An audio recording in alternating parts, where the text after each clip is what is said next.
Hello, I'm Nika, and I'm finding it hard to balance my life, as many of us do. I have amenorrhea, and that's currently the problem I'm trying to solve. I've just had an important conversation lately, and a lot of feelings came up, and I started looking at my life from a different perspective. It, in fact, made me realize that I want to share what I was, am, and maybe going through, just because being able to relate to some other people that have shared their stories really helped me to open up and dig deeper into what's going on with me. So if this video and what I'm about to share in the future helps or encourages or inspires at least one person, then my job here is done. But even if no one sees it or sees it to the end, it will help me to unburden myself a little bit. And yeah, I just feel like I have to do this. I was thinking about making this video for a long time. I didn't know if it was appropriate to make it.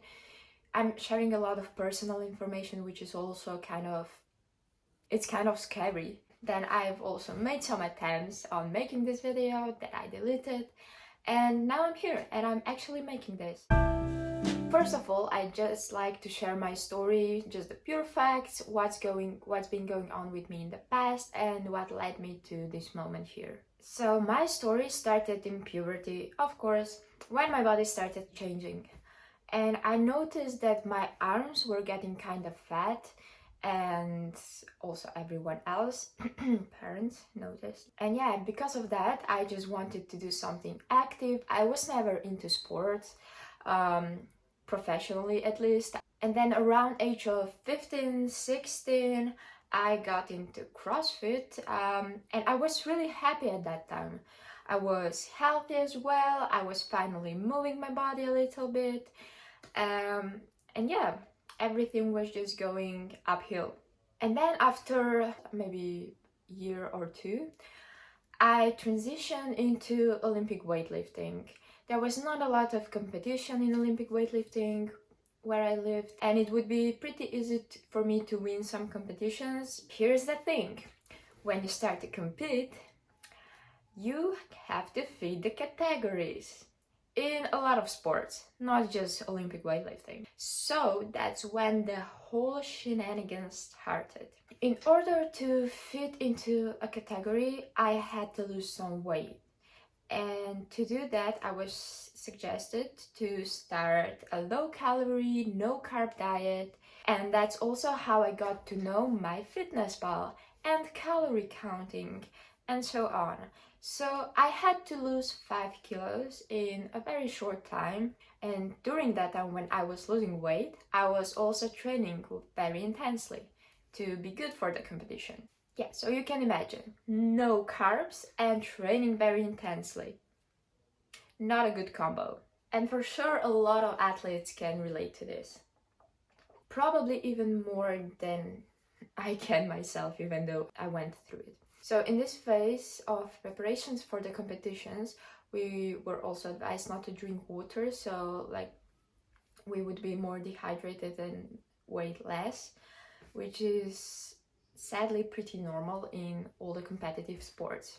And as you might imagine, this is when my period problems started. My cycles were getting longer and longer, and even though I never got like very regular cycles, this was just, I noticed that something was going on. But at the same time, I really liked me being thinner. I liked the praise I got for losing that 5 kilos or something, and I didn't want to gain any weight back. Even before that happened, I wasn't in a very stable mental place, I'd say, because I was a teenager and my hormones were crazy anyways.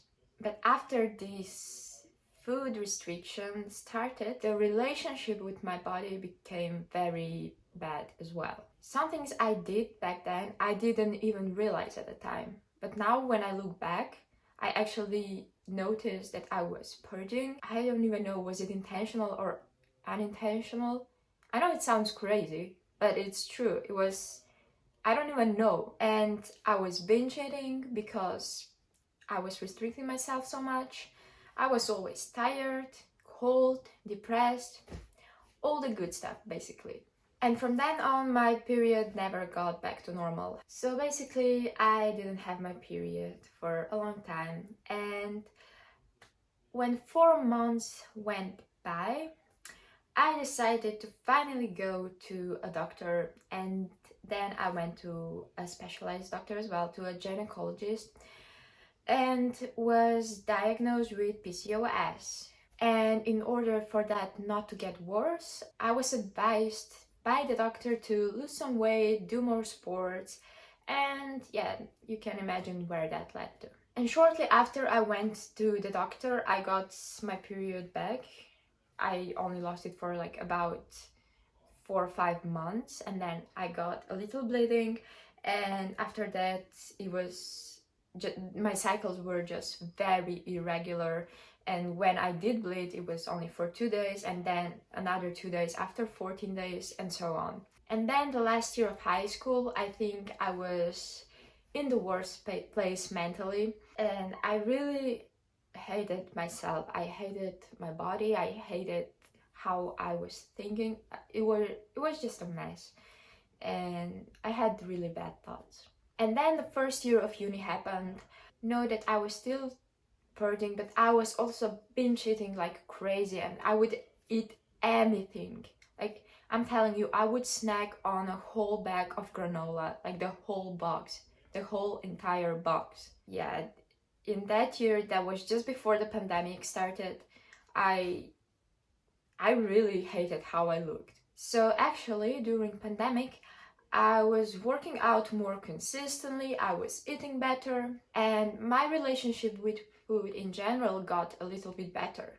I stopped binge eating so much, and I tried not to purge and everything. And I think that the lack of stress I had during pandemic really helped me to get in sync with my body a little bit. But then when everything got back in person last year, I wanted everything to be perfect. I wanted to have a perfect schedule. I wanted to work out every day. And I was putting a lot of stress on myself just because I wanted everything to be as I imagined it in my head. I was doing things that I didn't even want to do. I was just doing them for the sake of doing them, and so I could say that I was productive, that I was doing things, so I could put things on my CV, and just like, I guess you could call that toxic productivity. And then last year I also realized that I haven't had my period in a long time. Before that it was a little bit better, but not regular. But now, so my realization was when I haven't had my period for months. And I got really interested in the nutrients and how your diet is connected to your period and everything like that. And then I found some information that a plant-based diet helps some people. So I decided to give it a go. Why not? It's something good for the planet, it's something new to try, and yeah, I didn't have much options, so why not? Even though I went on the plant-based diet, I never got my period back. Only after 8 months, I decided to go to a doctor, and I got my hormones checked. And what the test showed was that my estrogen and progesterone levels are very low. However, there was no PCOS indicators, so my doctor decided it would be good for me to go and get another ultrasound down on my ovaries to check them out directly. I would have to wait for quite a long time to get an ultrasound appointment, so in the meantime I was given a pill. First, I was given a progesterone only pill, and then when I didn't get any bleeding after that, I was put on a combined estrogen and progesterone pill, which is just your basic contraceptive. And I was taking the pill for about 4 months and just got my cycles to be regular because of the pill. So yeah, nothing special there. That was happening during this summer. I was also starting to realize that plant-based diet might not be for me, even though I was occasionally eating meat and eggs, and I was making sure that I got all the nutrients, all the micro and the macro nutrients, but still it wasn't really helping me. I should probably also mention that I lost quite some weight last year as well. And I think the bulk of it was when I went on the plant-based diet. But note, I was eating a lot. I really was. And then when I stopped with the pill, I got the last withdrawal bleeding, and after that one, another little bleeding. But I never got my period after that. And then finally, I got an appointment for the ultrasound. And what I found out was that I don't actually have PCOS. So now I'm here, and from this point on, I will probably be updating everyone who sees this channel and sees my Instagram page on what's happening with me. Isn't that crazy? Yes. Okay, now on to the next part, which is the reflection on my story by me. So I'll just start from the beginning. In the teenage years, when you have insane expectations for yourself, those expectations, as you all know, come from the social media, from the TV, from all around. And on top of that, young girls who are athletes are also training a lot. And I don't think there's enough education about how they should be fueling their bodies when they're doing that. At least there wasn't back then, but now it's hopefully getting better. Anyways, it's sad that they're exhausting their bodies so much that they can't even retain the essential functions, let alone something like reproductive system. I just get pissed when I see things like that happen. Now, regarding my situation, I know that no one made me do it. No one made me stop eating carbs. No one was taking bread away from me. I just got bad advice and I took it. I also felt like I wouldn't be good enough if I didn't do that. That I wouldn't be able to compete, that yeah, there were just certain expectations for me that were created by others and by myself. Well, what I didn't know at the time was that all the restricting would just lead to wanting more. Because you always want what you don't have. And so when I said I'm not going to eat pasta, that's all I thought about, which is logical and everyone knows it. But at the time, no one told me. No one told me that it was okay to eat carbs.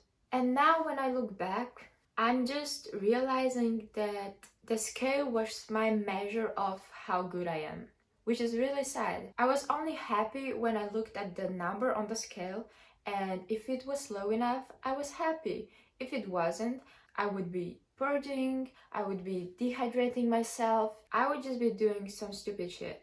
And that started happening even when there was no competition. I just wanted the scale to say less than what it said the day before. So when I, example, went out and I vomited because I got so drunk and I didn't eat before that, I would be happy the next day because my body was dehydrated, got rid of all my food, and the numbers on the scale would be lower than the day before. Even worse, I would be eating foods that would make me sick, not just drinking. I would be eating foods that make me sick and then just purging. And I would go to the toilet too much. I would be taking laxatives to get rid of the food that was in my body. And what's the consequence of that?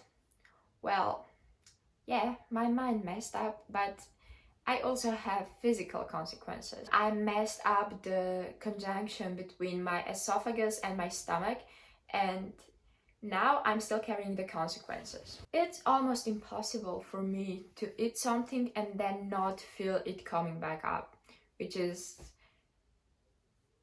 And it's insane that I'm talking about this right now to the camera, and then that I'm actually willing to share that, because it disgusts me. But yeah, that's what's happening. And besides that, I also probably flushed a lot of hormones out when I was doing that. Then that might be the root cause of my low estrogen and progesterone levels. Now, one thing that's getting more and more pronounced is the gut-brain connection. And I think that in that time of my life, I really experienced that connection, because when my gut was not happy, my thoughts were definitely not happy. My mind was always foggy, I wasn't able to concentrate, I was always sad, and that really affected my relationships with others. I didn't want to hang out. I was also anxious about eating out with others. I always picked up fights with my family, and I was just, I'd say, unbearable. But what's really sad is that the biggest relationship I ruined was with myself. I honestly couldn't even get my mind and body to connect. It was all the time, it was like I was just floating above myself, looking down on me, and just wanting to get rid of this body completely. Um, yeah, I don't even know how to describe it. I was still putting a lot of stress on which foods to eat, which foods not to eat. As I said, when you're restricting, that's all you do. You think about the foods that you said not to eat. I was also putting a lot of stress on myself with the workouts. If I didn't go once, I would be beating myself up and would be thinking that I'm not good enough. And as I mentioned in my story part, I was just looking for affirmation for overworking myself and being praised for being stressed, sort of. Which is crazy to think, but I think the society is kind of praising people who are doing a lot, even if they are not showing any results. But now things are looking much brighter. Now I still am struggling. I'm trying to find balance. I'm trying to do stuff, but at the same time relieve my stress, and I'm doing much better. And I couldn't have done that myself without my support system, which is amazing. I love you. And I finally feel like things are looking up.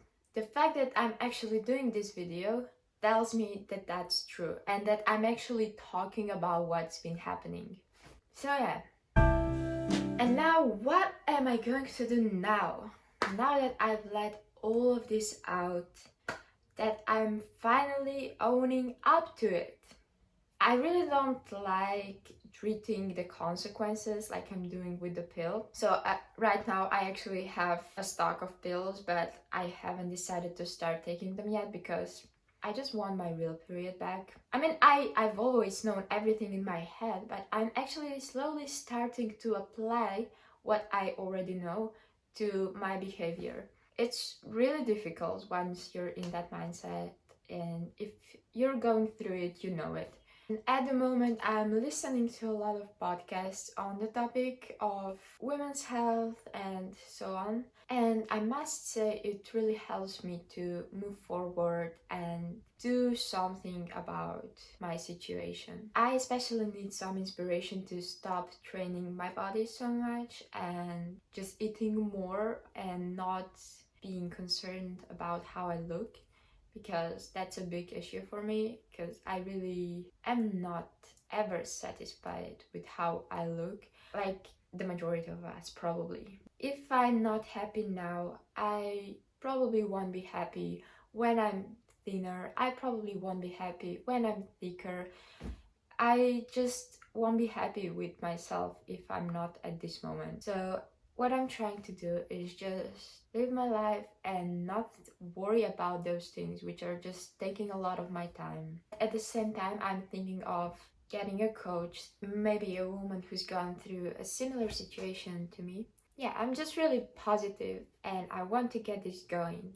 And yeah, cheers to that. So I'm just really happy if you stay till the end and listen to my monologue. I really hope you got something out of it. I hope you got some will to change something if it's not working for you. I just hope you know that there's a lot of us, that we're all in this together and that we can sort it out if we want to. And if you haven't noticed, I love Baba. And my previous me would restrict herself drinking this shit. Such a shame. Anyways, yeah, thank you for being here with me. Love you. Bye.